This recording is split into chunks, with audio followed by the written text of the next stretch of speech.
ସକାଳ ହଉ ହଉ ସମସ୍ତଙ୍କ ମନରେ ପ୍ରଥମେ ଆସିଥାଏ ଆଜି ସକାଳର ଜଳଖିଆଟା କ'ଣ ବନିବ।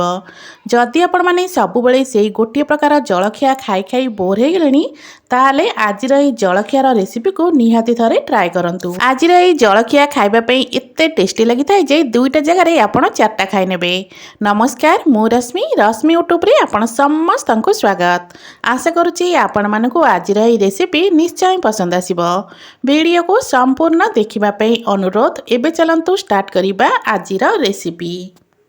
ବନାଇବା ପାଇଁ ପ୍ରଥମେ ଗୋଟେ ବଡ଼ ବାଉଲ୍ ନେଇଯିବା। ଏବେ ସେଇ ବାଉଲ୍ରେ ଗୋଟେ ମେଜରମେଣ୍ଟ କପ୍ରେ ମାପିକି ଗୋଟେ କପ୍ ଦେଇଦେବା ଅଟା। ଏଠି ମୁଁ ଗୋଟେ କପ୍ ଅଟା ନେଇଥିଲି, ତା ସହିତ ଗୋଟେ କପ୍ ଦେଇଦେଉଛି ମଇଦା ଅଟାର ପରିମାଣ ଏଠି ମୁଁ ସମାନ ରଖିଥିଲି। ଆପଣମାନେ ଚାହିଁଲେ କେବଳ ମଇଦା କି କେବଳ ଅଟାରେ ମଧ୍ୟ ବନେଇ ପାରିବେ। ଏବେ ସେଥିରେ ଦେଇଦେବା ହାଫ୍ ଚାମଚ ପରିକା ଲୁଣ, ତା ସହିତ ଏଠି ଅଳ୍ପ ଫୁଟା ପାଣି ବା ଉଷୁମ ପାଣି ଦେବା। ଆଜିର ଏହି ଅଟାକୁ ମୁଁ ଉଷୁମ ପାଣିରେ ଚକଟୁଛି ନର୍ମାଲ ପାଣି ଅପେକ୍ଷା। ଉଷୁମ ପାଣିରେ এই ଅଟାକୁ ଚକଟିକି ଦେଖିବା ନା ଚକଟାଟା ବହୁତ ସଫ୍ଟ ବନିଥାଏ। ତ ଏବେ এই ଚାମଚ ସାହାଯ୍ୟରେ ଆମେ ଟିକେ ଏପଟ ସେପଟ କରିନେବା। ତାପରେ ଏଠି ଦେଖିପାରୁଥିବେ ଏଇଟା ପୁରା ସୁଖା ସୁଖା ଅଛି। ତ ଏବେ ଚାଲନ୍ତୁ ଏଥିରେ ଆଉ ଅଳ୍ପ ପାଣି ଦେଇ ଆକୁ ଆମେ ହାତରେ ଭଲ ଭାବରେ ଚକଟି ନେବା। ସାଙ୍ଗମାନେ ଆଜିର ଏହି ରେସିପି ଭିଡ଼ିଓକୁ ଆପଣମାନେ କେଉଁ ଜାଗାରୁ ଦେଖୁଛନ୍ତି କମେଣ୍ଟ କରି ନିଶ୍ଚୟ ଜଣାଇବେ, ଯାହାଫଳରେ କି ମୁଁ ମଧ୍ୟ ଆପଣମାନଙ୍କୁ ଧନ୍ୟବାଦ ଦେଇପାରିବି। ସକାଳର ଜଳଖିଆରେ ଯଦି ସବୁବେଳେ ସେଇ ରୁଟି ପୁରୀ ପରଟା ଖାଇ ଖାଇ ବୋର୍ ହେଇଗଲେଣି ତାହେଲେ ଆଜିର ଏହି ରେସିପିକୁ ନିହାତି ଟ୍ରାଏ କରନ୍ତୁ। ଦେଖିବେ ଏଇଟା ଆପଣମାନଙ୍କୁ ଏତେ ଟେଷ୍ଟି ଲାଗିବ ଯେ ଆପଣମାନେ ସପ୍ତାହକୁ 3-4 ଥର ତ ନିହାତି ବନେଇବାକୁ ଇଚ୍ଛା କରିବେ। ତ ଏଇଠି ଦେଖିପାରୁଥିବେ ଅଳ୍ପ ଉଷୁମ ପାଣି ଦେଇ ସାରିଲା ପରେ ହାତରେ ମୁଁ ଆକୁ ଭଲ ଭାବରେ ଚକଟି ନେଉଛି। ହାତରେ ଆକୁ ଭଲ ଭାବରେ ଚକଟି ସାରିଲା ପରେ ଏଇଟା ପୁରା ହାତକୁ ଟିକେ ଚିପଚିପା ଲାଗୁଛି ଯେହେତୁ ଏଥିରେ ମଇଦା ଦିଆହେଇଛି। ତ ଏବେ ଚାଲନ୍ତୁ ଏଥିରେ ଅଳ୍ପ ତେଲ ଦେଇଦେବା। ତେଲ ଅଳ୍ପ ଦେଇ ଆକୁ ଟିକେ ଚକଟି ନେଲେ ଯେଉଁ ଚିପଚିପା ଲାଗୁଛି ନା ହାତକୁ ସେଇଟା ବିଲକୁଲ ବି ଆଉ ଲାଗିବନି। ତ ଅଳ୍ପ ତେଲ ଦେଇ ଆକୁ ମୁଁ କିଛି ସମୟ ଚକଟି ସାରିଲା ପରେ ଏଇଠି ଦେଖିପାରୁଥିବେ ଚକଟାଟା ଆମର ପୁରା ସୁଖା ସୁଖା ହେଇ ଆସିଲାଣି ବା ବିଲକୁଲ ବି ଚିପଚିପା ଲାଗୁନି ହାତକୁ। ଏମିତି ଆକୁ ଭଲ ଭାବରେ ଚକଟି ସାରିଲା ପରେ ଏବେ ଆକୁ ଆମେ କଭର କରିନେବା। କଭର କରିକି 15ରୁ 20 ମିନିଟ୍ ପାଇଁ ଛାଡ଼ିବା ବା ଯେ ପର୍ଯ୍ୟନ୍ତ ଆମେ ମସଲା ବନେଇବା ସେ ପର୍ଯ୍ୟନ୍ତ ଆକୁ ଆମେ କଭର କରି ଛାଡ଼ି ନେବା। ଏପଟେ ଦେଖିପାରୁଥିବେ ମୁଁ ଫାଳେ ଫୁଲକୋବିକୁ ପୁରା ଛୋଟ ଛୋଟ ଖଣ୍ଡରେ କାଟି ନେଇଥିଲି। କୋବିର ସାଇଜ୍ ଦେଖିପାରୁଥିବେ କେତେ ଛୋଟ ଛୋଟ ଅଛି। କୋବିକୁ ଏମିତି ଛୋଟ ଛୋଟ ଖଣ୍ଡରେ କାଟି ସାରିଲା ପରେ ଏବେ ଆକୁ ଆମେ ଭଲ ଭାବରେ ଥରରୁ 2 ଥର ଭଳିଆ ଧୋଇ ନେବା। ଏପଟେ ଗ୍ୟାସ୍ ଉପରେ ଗୋଟେ ପ୍ୟାନ୍ ବସାଇ ନେଇଛି। ପ୍ୟାନ୍ ଆମର ଭଲ ଭାବରେ ଗରମ ହେଇସାରିଲା ପରେ 2 ଚାମଚ ପରିକା ଦେଇଦେବା ତେଲ। ଆପଣମାନେ ଏଠି ସୋରିଷ ତେଲ ହେଉ କି ରିଫାଇନ୍ ତେଲ ଯାହା ବି ପସନ୍ଦ ନେଇପାରିବେ। ତେଲ 2 ଚାମଚ ଟିକେ ଗରମ ହେଇସାରିଲା ପରେ ଏଠି ହାଫ୍ ଚାମଚ ପରିକା ଗୋଟା ଜିରା ଦେଇଦେବା। ଜିରାକୁ ଟିକେ ଭଲ ଭାବରେ ଫୁଟିବା ପାଇଁ ଛାଡ଼ିବା। ଜିରା ଭଲ ଭାବରେ ଫୁଟିଗଲା ପରେ ଆମେ କାଟିକି ରଖିଥିବା କୋବିକୁ ଏଇଠି ଦେବା।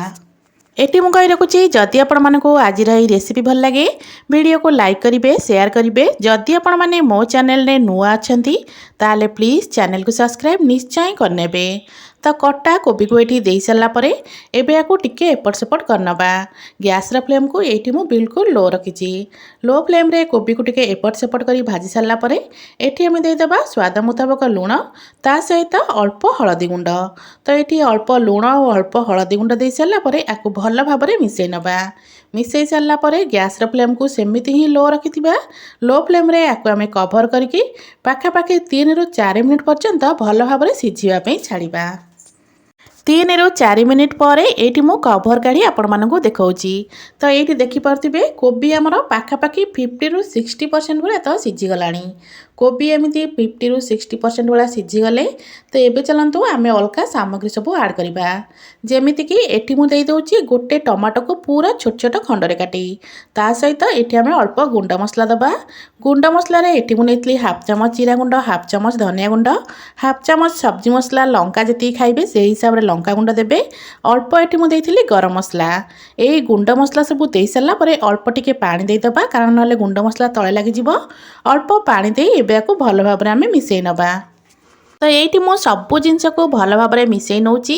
ସବୁ ଜିନିଷକୁ ଭଲ ଭାବରେ ମିଶାଇ ସାରିଲା ପରେ ଆକୁ ଆମେ କଭର କରିକି ଆଉ 3ରୁ 4 ମିନିଟ୍ ପର୍ଯ୍ୟନ୍ତ ଛାଡ଼ିବା। 3-4 ମିନିଟ୍ ଛାଡ଼ିଦେଲେ କ'ଣ ହେବ ନା ମସଲାଟା ଭଲ ଭାବରେ କଷି ହେଇଯିବ। ତା ସହିତ କୋବି ଯେଉଁ ଆମର ଅଛି ଆଉ ଅଳ୍ପ ସିଝିବା ପାଇଁ ନା ସେଇଟା ବି ବଢ଼ିଆ ଭାବରେ ସିଝିଯିବ। ତ ଏଇଠି ସବୁଯାକ ଜିନିଷକୁ ଭଲସେ ମିଶାଇ ନେଇଛି। ଏବେ ଚାଲନ୍ତୁ ଆକୁ ଆମେ କଭର କରିଦେବା। କଭର କରି ଆଉ 3-4 ମିନିଟ୍ ପାଇଁ ଛାଡ଼ିବା। कोबी को एमती कभर करी 3-4 मिनट सिझे सारा पर ये मो कभर काढ़ी आपण मानू देखा। तो ये देखो कोबी आमर पूरा भल भाव सिझी जाइए। कोबी एमती भल भाव सिझीगला ताकू एमती स्पाचुला साहाय्य टिके दबे नवा। एबे एठी मु बाइंडिंग पई 2टा सिझा आलू को चकटिकना दे दउची। सिझा आलू को दे सारा पर सब जिनस को भल भाव आमे मिसई नवा। गैस रो फ्लेम को यही जगह मु हाई रखिथिली। हाई फ्लेम रे 1 ରୁ 2 मिनिट आलू कोबी मसला को भल भाव मिसई सारा पर एठी कटा धनिया पत्र अल्प दे दबा। धनिया पत्र को दे सारा पर गैस रो फ्लेम को बिल्कुल ऑफ करनबा। तो ये देखी पारे आमर मसला ये पूरा रेडी। देखिए जापे मसलाटा केते टेस्टी बनी। तो ये मसला को आम भल भाव ठंडा हाँवाई छाड़ा। से ही समय भितर ये जो आम अटा चकटी रखी ना अटाटा ये देखिपे पूरा तुला परिका नरम हो जाए। अटार छोट छोट गोला सब आम बन नवा। जमी रुटी बनैला बेले आम गोला बनाती ना से टाइप्र गोला ये मुझे सब बन नौ। आपण मैंने जो साइज्र रुटी परोटा बनवाई चाहूथे से साइज्र गोला ये बनने सब जाक अटा गोला को बन सारापर एवं रखी नवा साइड्रे।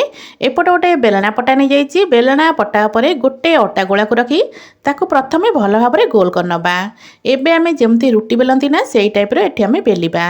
तो रुटी जेतिकी बड़ एठी आमे बेलंती सेई टाइप रो रुटी गोटे एठी मु प्रथमे बेली नौची।